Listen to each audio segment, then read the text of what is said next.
This is it, ladies and gentlemen, round number 14 of the Cannons 2016. Sergej Karjakin on the one hand, Fabiano Caruana on the other side of the board, and one of the two will be the challenger of Magnus Carlsen in November in the World Championship match. So before the game, let me just outline the situation to you. With a draw between the two, Karjakin would be the challenger if Anand doesn't win against Svidler. So if Anand draws or loses against Svidler, Karjakin just needs a draw to win the tournament and be the challenger for Magnus Carlsen. If either player wins, then automatically this player will be the challenger of Magnus Carlsen. So that meant for Caruana pretty much that with the black piece he needed to play for a win, because he really couldn't rely on Anand winning with the black piece against Svidler. So let's see how this game developed. Karjakin started out with e4 and Caruana goes for the Sicilian, and specifically for the classical variation here, knight f6, knight c3, and now d6. This is not seen as often on top level. I'm sure Caruana wanted to surprise his opponent with this choice and really gives black a chance to play for something here. And I'm actually quite sure that he went for knight c6 here. Also, this same opening can be reached through the d6 move order, but if d6 then bishop b5 check is quite annoying. It's really difficult for black to play for a win in these kinds of positions. So I'm pretty sure this influenced his choice to go for knight c6 and to go for the classical variation here. Karjakin plays bishop g5. It's called the Richter-Rause variation, which is the main move and main weapon against it.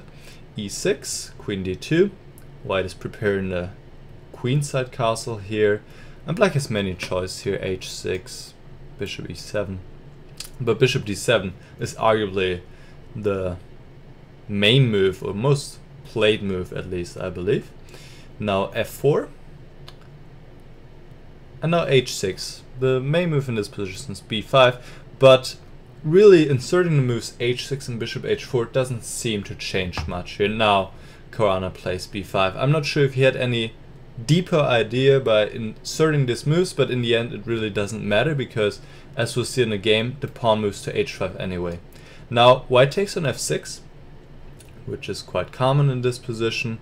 Black has to take back with the pawn, even though black would like to take back with the queen, but after queen takes f6 there is e5 here quite strong, and this break in the center just is quite bad for black. And I think now knight d takes b5 looks quite strong, opening up this file, and black should be in trouble here. Could maybe still go on with queen d8, but it doesn't seem right for black. So g takes f6. Now king b1 is the main move in the position with the pawn h7, and was also played the most times in this position here. But Karjakin chooses f5, which is a very typical approach to this kind of pawn structure. White is asking some questions and wants to put on pressure on the pawn on e6, and maybe, as we'll see in the game, open the f-file for the rooks. So queen b6, for now black can ignore what white is doing here. White takes on e6 and now takes on c6. So the one thing white doesn't want to do here is exchange queens. So if white was to play a move like king b1, then black would be very happy to just take everything off the board here and play this endgame in which black has the center, more pawns in the center, and the bishop here. And this promises black an advantage, and black can try for a long time here to win. So with that in mind, white takes on c6. Now queen takes c6, bishop takes c6 was also possible. Doesn't seem to be a huge difference. I guess Caruana likes to keep the bishop here on d7 to do his defending task. Now bishop d3, and now h5, and this is what I meant earlier, so that now there's really no difference whether black inserted this move h6 earlier or not. Okay, bishop h6, this threat has to be defended against. So king b1. And king b1 is a move you like to play anyways in pretty much all kinds of Sicilians when you castle queenside, because king is just much better placed on b1, protected from any kinds of checks, as well as, well, defending pawn on a2 in some cases. Just better placed there. Now b4, knight e2, and now queen c5. Queen c5 is a good move to take away the square from the knight, so knight can't go to d4, and protect his pawn on b4 obviously. Sometimes the queen can go to e5. It seems to be the best square on the board for the queen right now. And now rook h f1, which is a very normal move, but indeed white had a fascinating choice or fascinating alternative here, which is a very typical move, e5. In these kinds of positions, if you take something away from this video, then please take this away. e5 is always a move to look out for in this kind of pawn structure, with the black king in the center being weak and vulnerable, and this allows white to open up some diagonals and some files. Quite interesting here. Black has to take with the f pawn. D takes e5 of course is refuted immediately because of bishop g6, and queen takes e5 would also lead to too much trouble along the open files here, the knight moves, and too much pressure. So f takes e5 is forced. And now queen g5, threatening checkmate. Also this was of course one advantage of playing e5, the bishop is open and can go to g6. The next moves are forced here, bishop e7, queen g7, attacking the rook has to move, rook f8, and now rook h f1, threatening bishop g6. Rook takes f1, and now bishop c6, giving the king some space on d7. And I wouldn't be surprised if Karjakin maybe calculated this line and wasn't sure. And of course it's quite committing to give up your center pawn like that, and if it doesn't work out, maybe you're just a pawn down. But here it seems white has sufficient compensation at the very least. It's probably just better. Rook f7 makes a lot of sense. Attack the bishop, d5, and now bishop g6.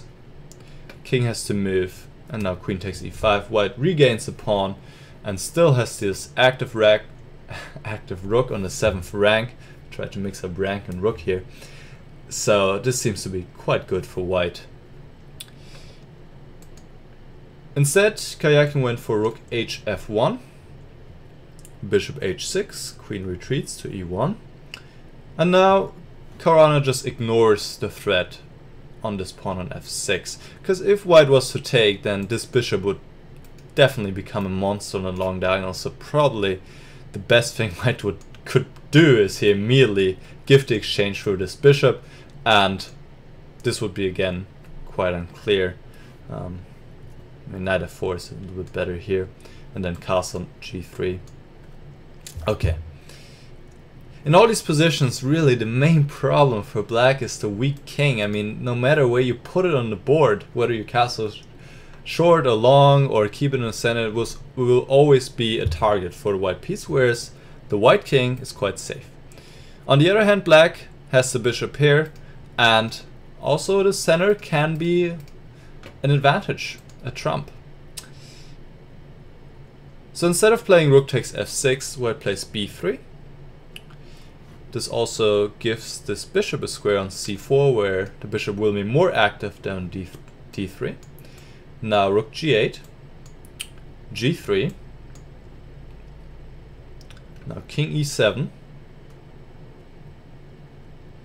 This just seems to be a best square for the king. Of course, king stays in the center, but at least it's defending the pawns here, helping a little bit. But still, as I said, it's always an issue for black. Bishop c4. Now bishop e3, defending against knight d4. So taking knight d4 out of the position. Also, if the knight was to move to f4, then black could put himself a bishop or a piece on d4, and maybe even put his bishop on e5. And once this bishop gets on this diagonal, I would be a little bit worried for white, definitely. So Karjakin doesn't allow it. He plays rook f3. And now rook g4. Another move here could have been a4.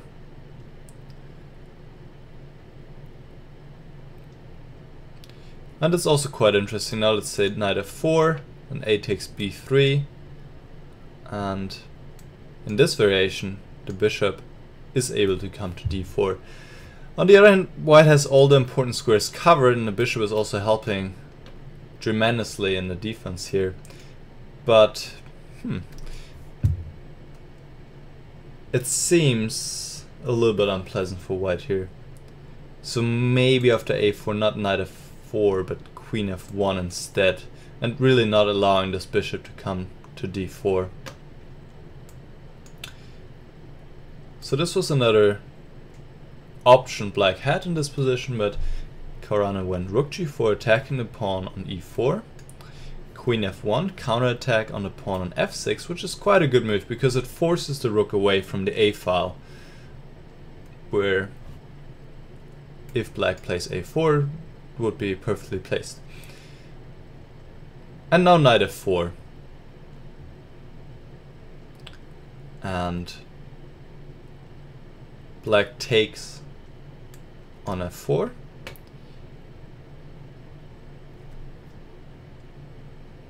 I'm wondering right now if this was forced, if there was anything wrong here with bishop d4. But it seems there are a lot of things going on now with this knight on f4 aiming to g6, e6, and I wouldn't be surprised if there's some kind of tactics in the air here. So bishop takes f4 was necessary. Here rook takes f4, g takes f4 was another option, but I'm sure Karjakin want to keep this pressure on the f file, which is why I took with the rook. Here rook fg8 and then e5. All these positions always, all these variations always lead to equality in one way or the other, but on the board, of course, without the help of a computer like I had when I analyzed this game, it's a whole different story and it's never easy. Here a line could be rook g1, he takes c6, king d8, and then black trades the rooks and trades another pair of rooks and can play this position. Probably wins the pawn on d6. Also not clear to me here. Seems equal.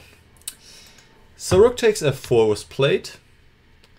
And now finally a4, but maybe instead of going a4 immediately, maybe first bishop c6 to attack this pawn on e4 and then go a4, because if now b takes a4, bishop takes a4, it's a slightly better version for black because the rook is on e1 instead of d1 and slightly worse placed, one could argue. So a4, bishop takes, pawn takes, bishop takes, and now queen d3. Hinting at the possibility of going e5 once again, opening up some diagonals for the queen maybe. Even here white could have gone e5 already, but once again it is a committing move, definitely. Black has to take with the d pawn this time. Queen takes e5 would run into rook e1 things, so this is good for white. But d takes e5, and now rook takes here, pawn takes, queen d3. Queen is coming here. Black can defend, of course, against the threats, but the question is, will black be able to do more? Probably not. But I think queen d3 is a good practical choice. You don't necessarily want to give up this pawn unless you really get something immediate, more or less. So bishop c6, now bishop b3, not a good move by Karjakin, and both players really, this is a high quality game. I mean, both players are making very good moves here, pretty much the whole game. Now rook g5, and I believe Caruana now want to place a rook on e5, and in this way attack this pawn on e4, when the rook is just perfectly placed on e5, protecting e6, protecting h5. And Karjakin didn't want to allow it, so he played e5. Now he did sacrifice the pawn. He could have played h4 and then create counterplay by playing g4. This would be the maybe safer alternative, I don't know. e5 really in many ways also creates dangers for the black king. So I think it's once again a good choice here by Karjakin. So rook takes e5, which is forced, I believe. If queen takes, then white at the very least can pick up this pawn on b4, and if d takes e5, then queen h7 or rook c4 maybe. Yeah, rook c4 would be quite unpleasant here. We'll just win on the spot probably. So rook takes e5. Now white could bring the queen. Queen h7 and queen h8, and in all these variations white has sufficient compensation because play against the black king, whereas the white king's still very safe. The bishop is doing a wonderful job, and black doesn't have any dark squared bishops, so no trouble here. No knight coming to c3, so very safe for white. And this makes it easier to play for white too, because it's easier for black to overlook some kind of tactic and some kind of attack against the black king. Rook c4 was played instead of queen h7. The queen rook d5, good move, and Caruana had to see that in advance to defend this pawn on d6. Now white cannot take here because this endgame would mean just being a pawn down for white, so that's no good. But queen e2 simply. Now queen b6 and rook h4. And now rook e5. Black could trade queens, but it's still white keeps the pressure, of course, on this pawn, and this is also around equal here. Instead rook e5, queen d3 back, once again attacking the pawn on d6. Now bishop g2. Black also could have played d5 here, but I'm assuming he didn't want to lock his bishop out, kind of. Here white plays queen d2 and will also pick up this pawn on b4, because if rook b8, then the queen can come in via h6.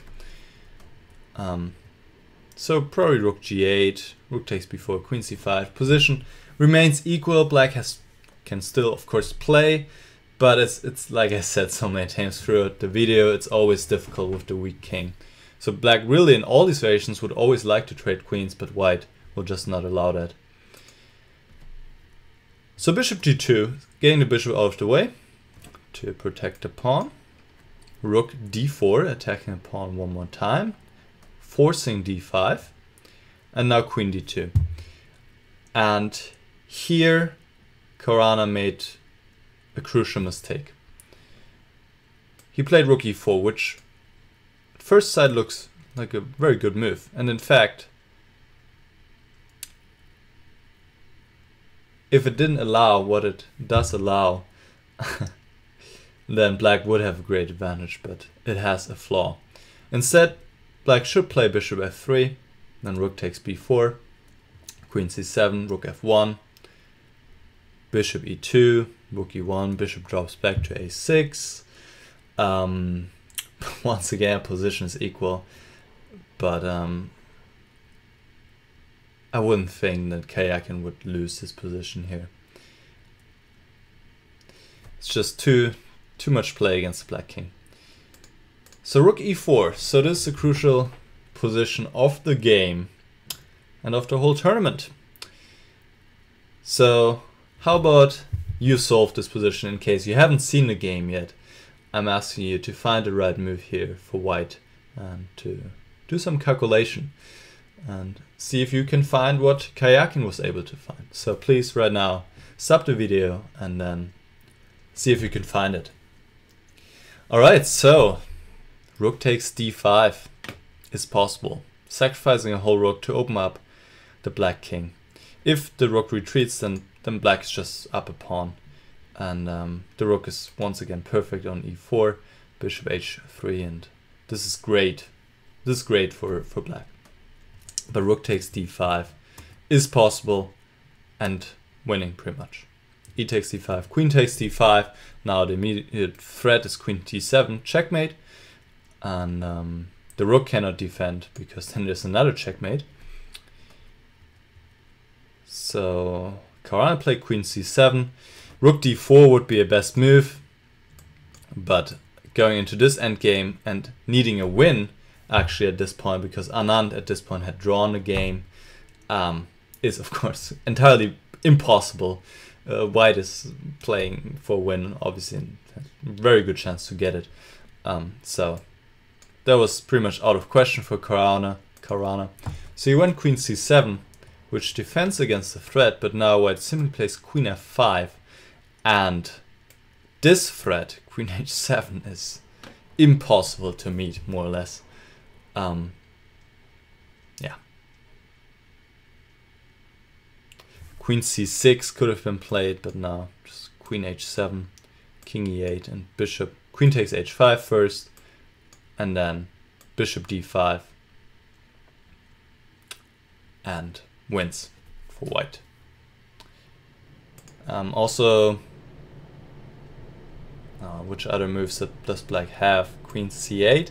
Here the problem is that there's bishop a4, and this ends the game. So Caruana tried rook f7, but White just takes the rook. If now king takes f7, then queen h7 just picks up the queen.